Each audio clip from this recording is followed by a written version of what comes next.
Or you end up with a hole in the market where a company realizes an opportunity, underpaid writers who have access to a massive platform like Forbes, and brands who want to be mentioned in Forbes. In which case, behind the scenes, they'll make that deal. And that writer will take that cash, maybe even thousands of dollars.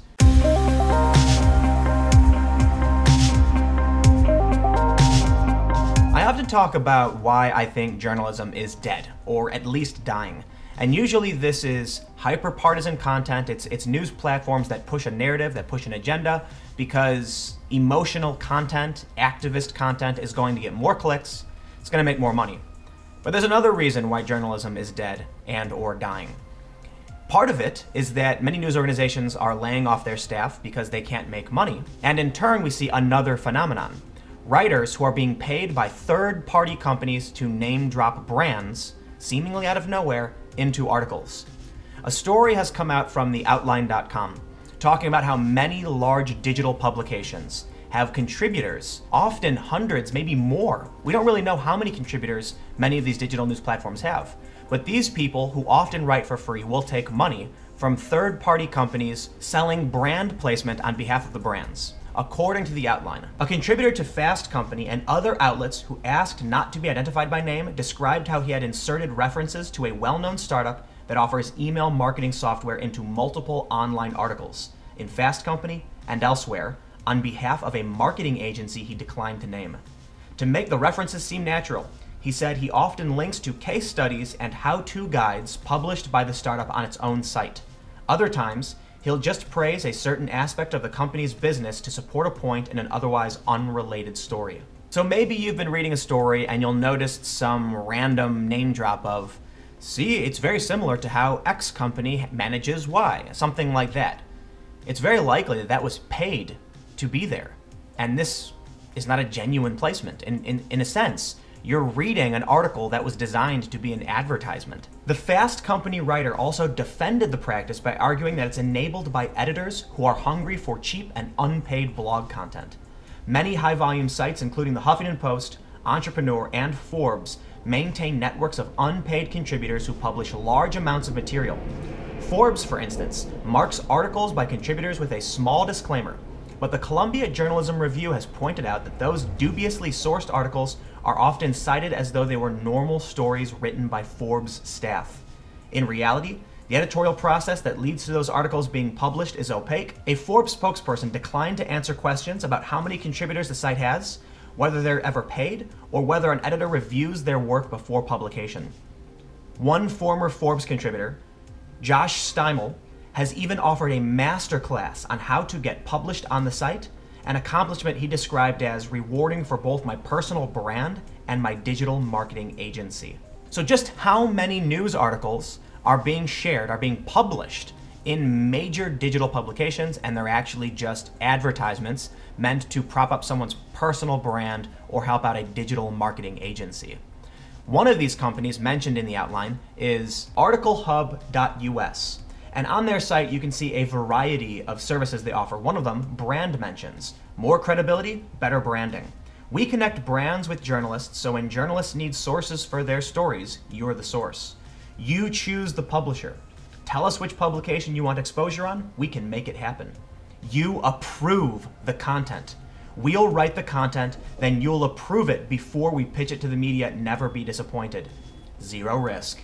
If we don't achieve the placement, you get your money back, 100% guaranteed and risk-free. And on the Outlines website, they have a PDF showing the various prices, the cost for a brand to appear on one of these platforms. For Wikipedia, you will pay $1,750. And this might be the most alarming out of all of the articles, because Wikipedia is often taken as, it's an encyclopedia. It cites its sources, but you have to realize with this product placement, a lot of articles, maybe even the articles for the companies themselves, were paid for. In fact, I know this to be true. There are a lot of companies that exist that manage reputations for people. Outside of brand placement, you can hire someone to guarantee you will get a Wikipedia page. They use search engine optimization tactics, and they will publish articles on your behalf in various outlets to claim you are noteworthy. And that's exactly what you can do with these brand placement services. Imagine you had $5,000. Well, they can get you placed in the New York Times. The New York Times then writes an article which cites you or mentions you in some way, and that might be qualification to be placed on Wikipedia. You can look at Yahoo News, $3,500, CNN, $3,500, TechCrunch, Huffington Post, Forbes, Mashable, Business Insider, VentureBeat, Chicago Tribune, Today, Adweek, MSNBC. This is a company that is claiming if you pay them this money, they can get you placed on these platforms. And some of these are major news websites. So how does that happen?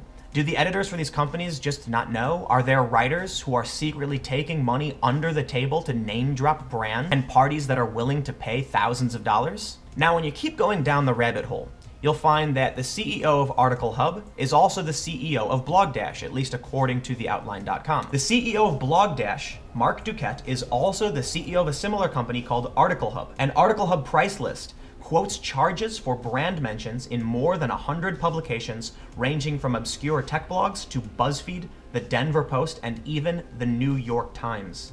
So then you go to blogdash.com and you'll see on their site what they're saying about us. And you can see a variety of websites, but one of them, Forbes, I found particularly interesting. So I checked it out. And sure enough, you have this story. Using Guest Blogging to Build Your Network by Drew Hendricks. And when I scroll down, I see Finding Guest Blogging Opportunities, and it mentions my blog guest, but also Blogdash, which, considering the subject matter that we're talking about, I find to be suspect.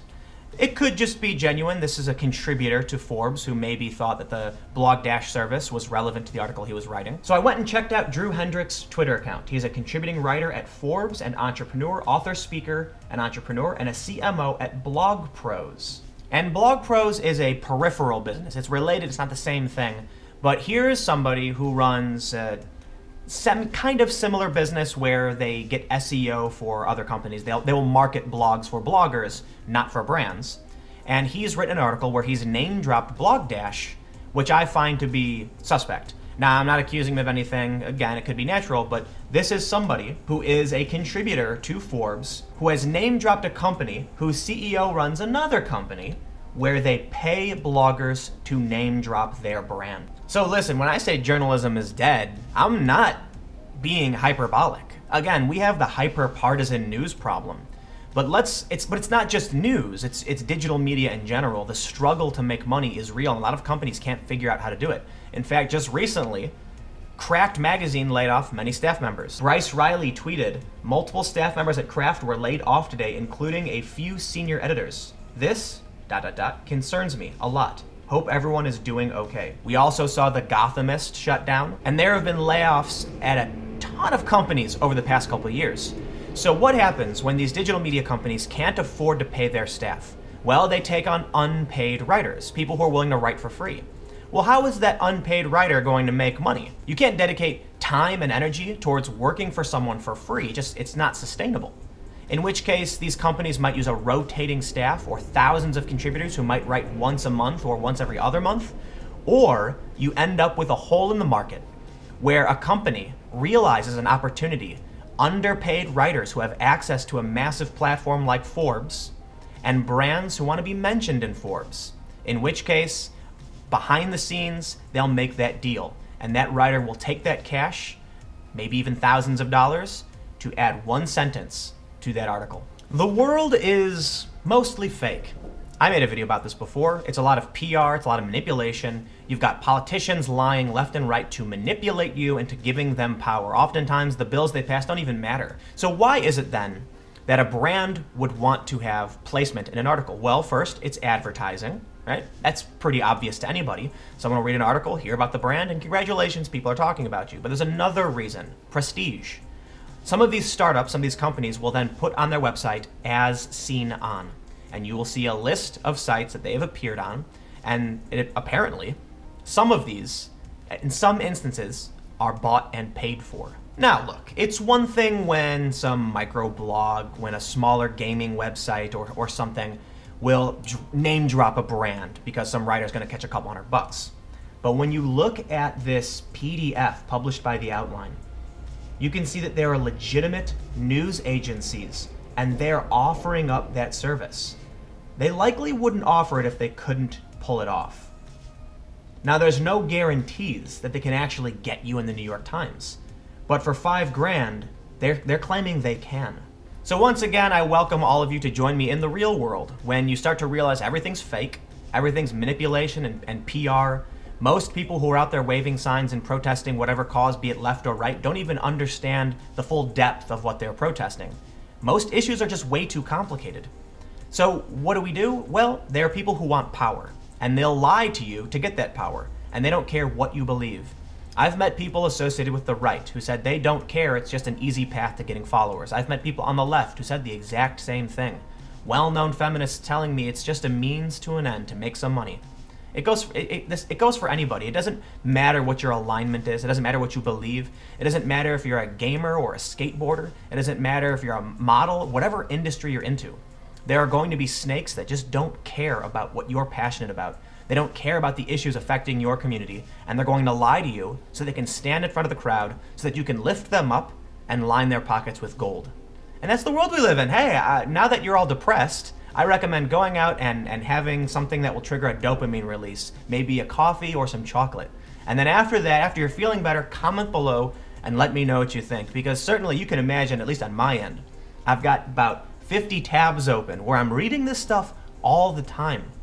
You know, it's not a fun world to live in, but it's our world. It is what it is. And the more you know, the better off you'll be. So thank you all so much for watching. If you want to support my work, you can go to timcast.com/donate. Give whatever you'd like or give nothing at all. My videos are always free and available every day at 4 p.m. You can follow me on Twitter at Timcast for breaking news and live streams from around the world. I'm planning an adventure soon. I got to get out of this, getting cabin fever, but winter's here, so we'll see what happens. Again, thank you all so much for watching, and I'll see you tomorrow.